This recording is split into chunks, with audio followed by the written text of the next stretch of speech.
का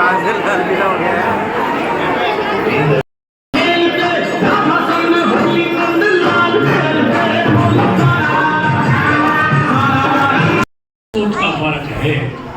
इसलिए मैं कहना चाहता हूं, देखिए हम बचपन में पढ़ते थे, एक नरेंद्र हुए इस देश में स्वामी विवेकानंद, जिन्होंने श्रेष्ठ भारत की कल्पना की थी। और आज एक नरेंद्र और पैदा हुआ इस हिंदुस्तान में, जिसका नाम है नरेंद्र मोदी। वो उस नरेंद्र स्वामी विवेकानंद की बात को आज श्रेय चढ़ाने के लिए रात दिन मेहनत और कड़ा परिश्रम कर रहा है।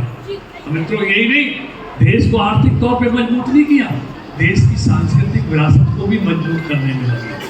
धारा 370 हो, 3 तलाक हो, सीएए का कानून हो, 35A का कानून हो, और 550 साल के बाद अयोध्या में राम मंदिर का निर्माण हो और रामलला का वहाँ पर प्राण प्रतिष्ठा हो। इससे ज्यादा सौभाग्यशाली हम क्या हो सकते हैं?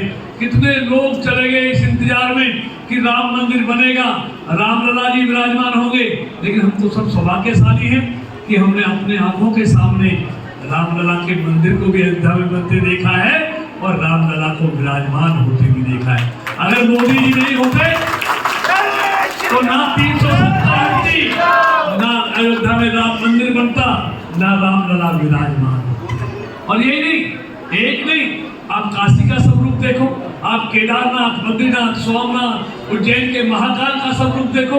यानी कि सारे तीर्थ स्थलों को बहुत खूबसूरत बनाया जा रहा है, हाईवे से जोड़ा जा रहा है। मेरा कहने का मतलब है, देश को आर्थिक तौर पे भी मजबूत कर रहे हैं और देश की सांस्कृतिक विरासत को भी मजबूत कर रहे हैं। अब मैं आंतरिक सुरक्षा पे आऊँ, मोदी से पहले रोज दंगे होते थे, रोज कर्फ्यू लगता था, रोज बम ब्लास्ट होता था, रोज अखबारों में, टेलीविजन में लावारिस वस्तु का विज्ञापन आता था। लेकिन क्या आज देश में कहीं दंगा है, कर्फ्यू है, बम ब्लास्ट है? कहीं आज इस तरह का विज्ञापन आता है? कहीं नहीं है। तो मेरा कहने का मतलब है, दशकों के बाद देश को एक मजबूत और ईमानदार प्रधानमंत्री मिला है, जिसके हाथों में देश का खजाना भी सुरक्षित है, देश की सीमाएं भी सुरक्षित हैं और दुनिया में देश का सम्मान भी सुरक्षित है। आज दुनिया में भारत का डंका बज रहा है, तो इसलिए आज ये भारत तेजी से आगे बढ़ता हुआ भारत है। तो मैं कहना चाहता हूँ, गरीबों के लिए इतना काम करने वाली कोई सरकार आज तक नहीं आई जितनी मोदी जी की आई है। अंत में इतना कहते हुए, देखिए मैं कॉलेज से चुनाव लड़ रहा हूँ 1978 से, और आज तक लड़ रहा हूँ, 43 साल हो गए, लेकिन मैंने ऐसा चुनाव कहीं नहीं देखा जैसा इस बात का चुनाव देख रहा हूँ। मोदी जी 1.5 महीने से लोगों से पूरे देश के कोने कोने में जाकर आशीर्वाद मांग रहे हैं और सामने मैदान खाली है, कोई है ही नहीं, कोई लड़ने को तैयार नहीं है, नेता मैदान छोड़ के भाग रहे हैं। ये अंतर है एक गरीब में, एक गरीब का बेटा जो देश का प्रधानमंत्री बना, और जिसने, और एक तरफ वो है जिन्होंने हमेशा चांदी की थाली में चांदी की चम्मच से भोजन खाया, आज कहीं नजर नहीं आते।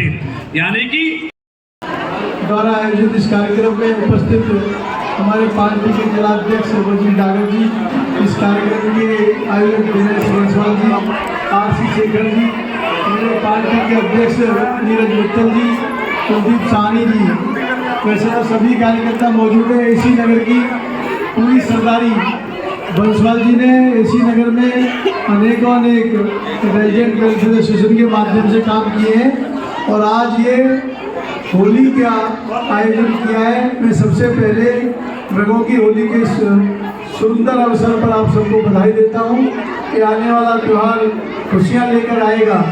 हम सब मानते हैं कि इस त्यौहार पे हम ये प्रण लेते हैं कि पिछले साल में जो भी गिले शिकवे आपस में हुए उन्हें भूलकर आने वाला समय मिलकर बिताते हैं।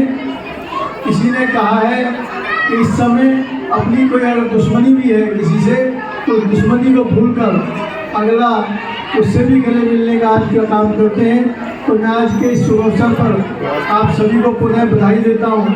और ये ब्रज का क्षेत्र हम सब जानते हैं, ब्रज के क्षेत्र में तो ये 8-10 दिन तक इस तरह की कार्यक्रम, बहुत ही सुंदर कार्यक्रम चलते हैं। निश्चित ही जैसे कि हमारे चौधरी कृपाल गुर्जर जी ने आपको विस्तार से देश में पिछले 10 सालों में क्या बदलाव हुआ आपको बताया। निश्चित ही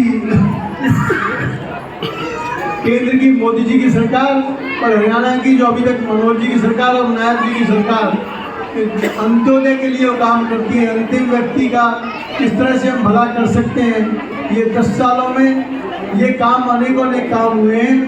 पहले सरकारें गरीब हटाओ का नारा देती थी, पर निश्चित रूप से हम कह सकते हैं कि इस समय गरीबी हटाओ का नारा नहीं, धरातल पे गरीबों का किस तरह से उत्थान कर सकते हैं उस पर काम किया है।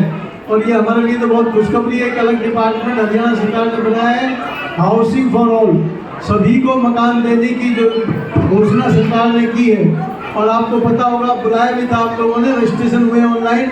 जिन लोगों के पास में अपने मकान नहीं है और परिवार पहचान पत्र में जिनकी आय 1 लाख रुपए से भी कम है, सबसे पहले उन लोगों को मकान देने की घोषणा मनोहर जी की सरकार ने की थी। मुझे लगता है कि चुनावों के बाद में जितने मकान बनेंगे, मकान और प्लॉट दोनों तरह के देने का काम है। फरीदाबाद के भी बहुत से लोगों को उसमें मकान मिलने वाले हैं।